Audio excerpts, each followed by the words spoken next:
The shop says so. 6:23, and don't forget if you want to have a conversation with us, call in.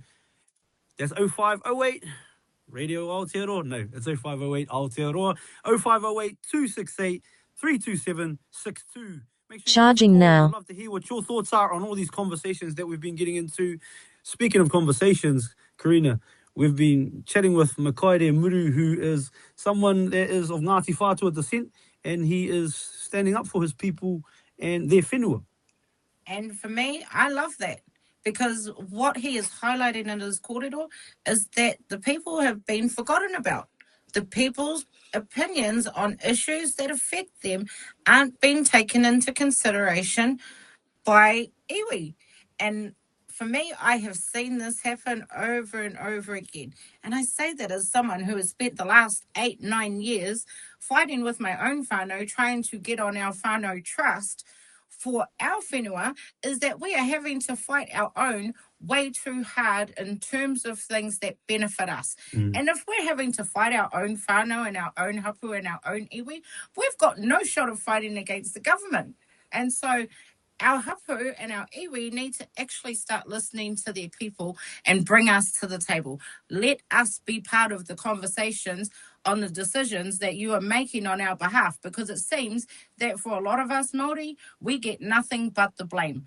While lots of people think that we're creaming it and we're making millions of dollars and we're getting this, that, and the other handed to us, the truth is that most of us get nothing, but a whole lot of crap slung at us. But a select few do get a lot.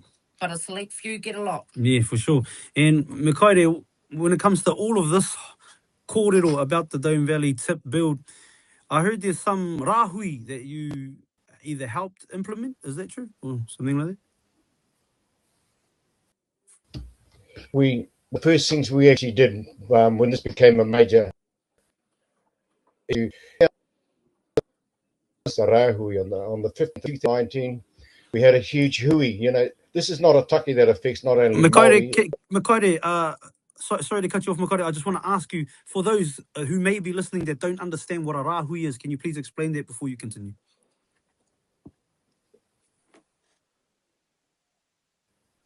There are 3 types of hui, and this type of rāhui is a conservation rāhui. This is it was an aukati conservation rāhui where we prohibited waste management to come in upon that land and establish a landfill. So the rāhui is for conservation to stop a corporate from placing its padu upon the land, and it still sits there.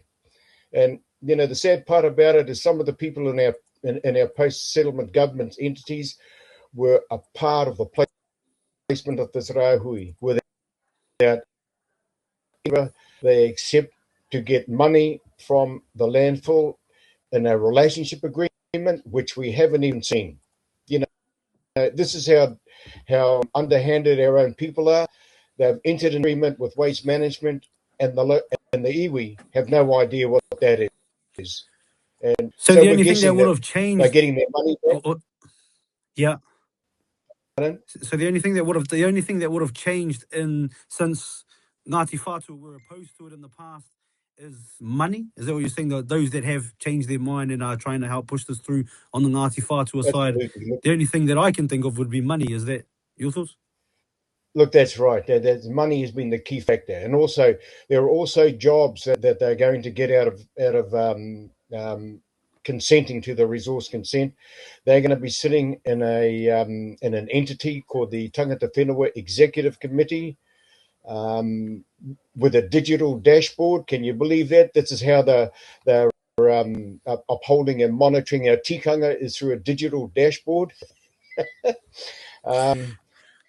And so jobs and money has been the incentive for those people to agree to agreeing with the landfill. But you know, the sad part about it is most of the people have got no idea what the impact of this is going to be. And that's the sad thing about it, is that when they wake, it's going to be late. It will be too late. And for me, I have whānau who are Ngāti Whātua. So to hear this story coming from you now, I'm going home to have some kōrero with mine tonight to see what they're aware of and how much they know about what's going on, because I can guarantee they don't know what you have shared with us, which is really sad. It's also really sad to hear that your thoughts around the reason being money, that we were actually right in our thoughts. You've confirmed our thoughts for us. And as Māori, when we see our own ripping us off, like, that's really hard to hear. That's really hard to take. We almost expect it when it comes from government agencies or Pākehā or anything. But when it's our own, it hurts a whole lot more. And so thank you for sharing your story with us, because I'm going to go home and have kōrero with my whānau now about all of this. I just want to say too, Mikaere, there's a fellow in here, Craig, Crab Style. He says, I'm not Māori, but I feel the same as you, Mikaere.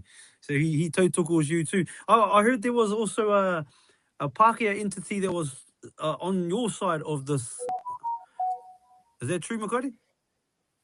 What was that again? What did you say about what Pākehā?